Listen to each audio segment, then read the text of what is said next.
मेरा नाम दीपिका है। मेरी उम्र 19 साल है। मैं बहुत ही खूबसूरत हूँ। मैं इतना खूबसूरत हूँ कि कोई भी मर्द मुझे देखकर दीवाना हो जाए। एक दिन मेरी आँख खुली तो मुझे लगा कि मेरे साथ मेरे बिस्तर पर कोई सोया था, लेकिन कमरा तो अंदर से लॉक था। फिर भी मेरे बदन में बहुत दर्द हो रहा था। मैं चिल्लाने लगी। मेरी मौसी दौड़ते हुए मेरे कमरे में आई। मैं बोली, मौसी, मेरे कमरे में कोई था। उसने कहा, मैं तो घर में ही हूँ, मैंने तो नहीं देखा। तुमने ज़रूर कोई बुरा सपना देख लिया होगा। यह कहकर मासी घर का काम करने चली गई। दरअसल मैं बचपन से ही अपने मासी के साथ रहती थी। मासी और मौसा जी से बहुत झगड़ा होते थे और उनका रिश्ता थोड़े समय तक ही चला और तलाक हो गया। तब से मासी मेरी मम्मी पापा के साथ रहती थी। मेरे पापा का कपड़ों का दुकान था। एक दिन मम्मी और पापा शहर जा रहे थे तो रास्ते में उनका एक्सीडेंट हो गया और हमेशा के लिए मुझे छोड़कर चले गए। तब से मासी ने मुझे अपने बच्चे की तरह संभाला। मेरी मासी मेरा बहुत ख्याल रखती थी।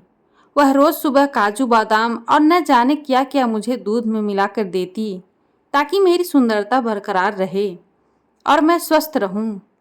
वह मेरी सारी सुख सुविधाओं को बेहद ध्यान देती। मुझे अच्छे से पढ़ाया लिखाया और अपनी बेटी की तरह लाड भी करती। वह रोज़ मुझे शाम को दूध देती और मैं दूध पीते ही सो जाती और मुझे रोज़ ऐसा लगता कि मेरे बिस्तर पर कोई है। अब मुझे समझ नहीं आ रहा था कि यह मेरे साथ क्या हो रहा है। एक दिन रात को जब मासी ने दूध लेकर आई तो मैं दूध पीने से मना कर दी। मुझे लगा दूध ही है सभी फसाद का जड़, लेकिन मेरी मासी ने ज़बरदस्ती मुझे दूध पिला दी। अब मुझे पक्का यकीन हो गया था कि मेरे साथ कुछ गड़बड़ हो रहा है। मैं जब सुबह उठी तो फिर वही स्थिति थी। मुझसे चला नहीं जा रहा था। एक बार मैं सोचने लगी, मासी आखिर मेरी इतना सेवा क्यों करती है? मैं उनकी सगी बेटी भी नहीं हूँ और बिना स्वार्थ के कोई किसी की इतना सेवा भी तो नहीं करता। क्या वह मेरा फ़ायदा उठा रही हैं? और आखिर उठाए भी क्यों ना, मैं इतनी खूबसूरत जो हूँ। यह सब बातें मेरे दिमाग में अब जगह बना ले रहे थे। एक दिन मासी ने जब दूध दिया शाम को तो मैंने नहीं पिया और उन्हीं के सामने दूध को फेंक दी। मासी चुपचाप अपने कमरे में चली गई। मैं अब मासी पर शक करने लगी थी। एक दिन सुबह मैं उठकर बाथरूम में जा रही थी तो मैंने देखा मासी फ़ोन पर किसी से बात कर रही थी कि 4-5 से कम नहीं चलेगा और भेज देना शाम को, मुझे पैसे की बहुत ज़रूरत है। और मैंने देखा कि वो बहुत सारा पैसे गिन रही थी। अब मेरा शक यकीन में बदल गया कि हो ना हो मासी मेरे साथ कुछ गलत कर रही हैं। यह बात मैं अपनी पड़ोसी बहन से बताई। उसने भी कहा, हाँ, तेरी मासी तेरे साथ ज़रूर कुछ बुरा करवा रही हैं। देख जरा, तेरे चेहरे की रंगत दिन प्रतिदिन फीकी पड़ती जा रही है। बिना स्वार्थ के कोई थोड़ी ना किसी के बेटी का इतना ख्याल रखता है। वह तेरा ख्याल तुझसे पैसा कमाने के लिए ही तो रखती हैं। मेरे पड़ोस की सारी लड़कियां मेरे सुंदरता से जलती थी। आज वह ऐसा कह रही हैं। अब मुझसे रहा नहीं गया। अब मुझे मासी से ही सच सुननी थी। मैं अंदर घर में आई और देखी मासी किचन में है। मैं पीछे से जाकर उसे दबक गई और उससे प्यार करने लगी। मासी ने मुस्कुराने लगी और उन्होंने भी दुलारते हुए कहा, आज मेरी बिटिया को क्यों इतना प्यार आ रहा है? कोई बात है क्या?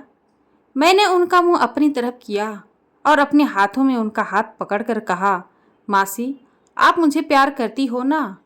मुझे अपनी बेटी मानती हो ना? मासी बोली, क्या तू बहकी बहकी सी बातें कर रही है? तेरे सिवा मेरा और कौन है? तो मासी, तुम मेरे साथ इतना गलत क्यों कर रही हो? तू क्या कह रही है? मैं तुम्हारे साथ गलत क्यों कर रही? फ़ोन पर तुम क्या बात कर रही थी? और इतने सारे पैसे कहाँ से गिन रही थी? तब मासी ने बताया, वो मैं कपड़ों की बात कर रही थी।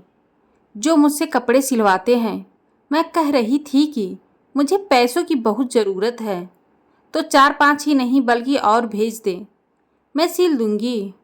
और वो पैसे जो तूने देखे थे ना, वो मैं सिलाई करके थोड़ी थोड़ी बचा कर इकट्ठे करती हूँ। तेरी शादी के लिए। और वो जो रात को मेरे साथ रोज होता है, वह तुम्हारे साथ हुए बचपन का एक हादसा है, जो मोहल्ले वालों ने मिलकर तेरे साथ किया था। तब से तेरे दिमाग में कहीं न कहीं वह अपना जगह बना लिया है। डॉक्टर को दिखाई थी तो वह बोला यह छाप इसके दिमाग में है। ठीक भी हो सकता है और नहीं भी, और उम्र के साथ बढ़ भी सकता है। तब से मैं तुम्हें रोज शाम को दूध में हल्की सी नींद की गोली मिलाकर देती हूँ, ताकि तू अच्छे से सो सके। एक कहानी आपको अच्छी लगी हो तो वीडियो को लाइक और चैनल को सब्सक्राइब कर दे। धन्यवाद।